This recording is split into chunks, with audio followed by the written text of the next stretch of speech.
لفظوں میں کیا لکھوں اس رب کی تعریف میں، جو نہ مانگوں تو نواز دیتا ہے اور جو مانگ لوں تو بے حساب دیتا ہے۔ علم سے بڑھ کر عزت والی شے کوئی نہیں۔ بادشاہ لوگوں پر حکومت کرتے ہیں جبکہ علماء بادشاہوں پر حکومت کرتے ہیں۔ اگر اولاد کو کوئی تحفہ نہ دیا جائے تو وہ کچھ وقت تک روئے گی، مگر علم نہ دیا جائے، یعنی علم دین نہ دیا جائے تو پوری زندگی روئے گی۔ وقت نکال کر بات کر لیا کرو اپنوں سے، اگر اپنے ہی نہ رہیں گے تو وقت کا کیا کرو گے؟ زندگیاں ختم ہوئیں اور قلم ٹوٹ گئے، تیرے اوصاف کا ایک باب بھی پورا نہ ہوا۔ اللہ تعالیٰ نے رزق کا وعدہ سب سے کیا ہے لیکن بخشش کا وعدہ کسی سے نہیں کیا۔ پھر کیوں لوگ رزق کے لیے پریشان ہیں اور مغفرت کے لیے بے فکر؟ اس بات پر سنجیدگی سے غور کریں اور ہمیشہ سے مغفرت کی دعا مانگتے رہیں۔ اللہ پاک ہمیں آخرت کی فکر نصیب کرے، آمین۔ گزری ہوئی زندگی کو کبھی یاد نہ کر، تقدیر میں جو نہیں لکھا اس کی فریاد نہ کر، جو ہوگا وہ ہو کر ہی رہے گا، تو کل کی فکر میں آج کی ہنسی برباد نہ کر۔ گھبراتا کیوں ہے؟ رزق تو اللہ دیتا ہے۔ اللہ سے جب بھی مانگو بھروسے کے ساتھ مانگو، کیونکہ وہ تب بھی دیتا ہے جب تم نہیں مانگتے۔ پھر یہ کیسے ممکن ہے کہ تم مانگو اور وہ عطا نہ کرے؟ اپنی نیکی چھپانا آپ کی سوچ کا امتحان ہے اور دوسروں کا گناہ چھپانا آپ کے کردار کا امتحان ہے۔ پیٹ کے ساتھ بحث کرنا فضول ہے کیونکہ اس کے کان نہیں ہوتے۔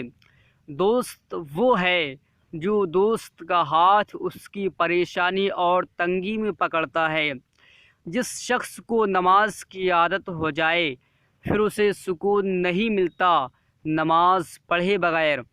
زمین اچھی ہو لیکن پانی ٹھیک نہ ہو فصل خراب ہو جاتی ہے۔ گھر اچھا بنا ہو لیکن گھر میں دین نہ ہو تو نسل خراب ہو جاتی ہے۔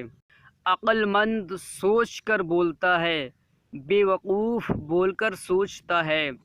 سب سے بہترین لقمہ وہ ہے جو اپنی محنت سے حاصل کیا جائے۔ دوست کی غلطی ریت پر لکھو تاکہ پانی اسے مٹا دے، اور دوست کے احساس پتھر پر لکھو تاکہ کوئی اسے مٹا نہ سکے۔ وہ انسان زندگی میں کبھی نہیں ہار سکتا جس کی امید اللہ سے ہو۔ بہت عجیب دنیا ہے، یہاں جھوٹ سے نہیں سچ بولنے سے رشتے ٹوٹ جاتے ہیں۔ وہ زبان کتنی پاکیزہ ہے جو اللہ کے ذکر میں رہتی ہے۔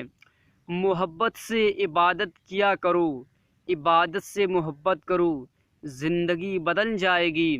نصیحت وہ سچی بات ہے جسے ہم کبھی غور سے نہیں سنتے، اور غیبت وہ بدترین دھوکہ ہے جسے ہم پوری توجہ سے سنتے ہیں۔ اگر سادہ یا پرانے کپڑے پہننے سے عزت میں کمی آتی تو 17 پیوند لگی قمیض پہننے والے حضرت عمر فاروق 22 لاکھ مربع میل کے حکمران نہ بنتے۔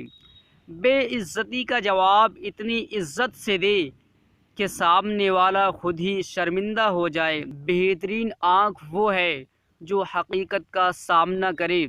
دنیا میں سب سے مشکل کام اپنی اصلاح کرنا اور آسان کام دوسروں پر تنقید کرنا ہے۔ نفرت کا دل پاگل پن ہے۔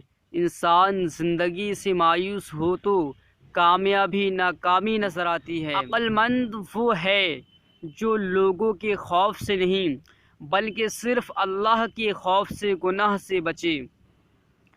فرمان شیخ سعدی ہے، صبر کا دامن ہاتھ سے نہ چھوڑو، ہر کام آسان ہونے سے پہلے مشکل ہوتا ہے۔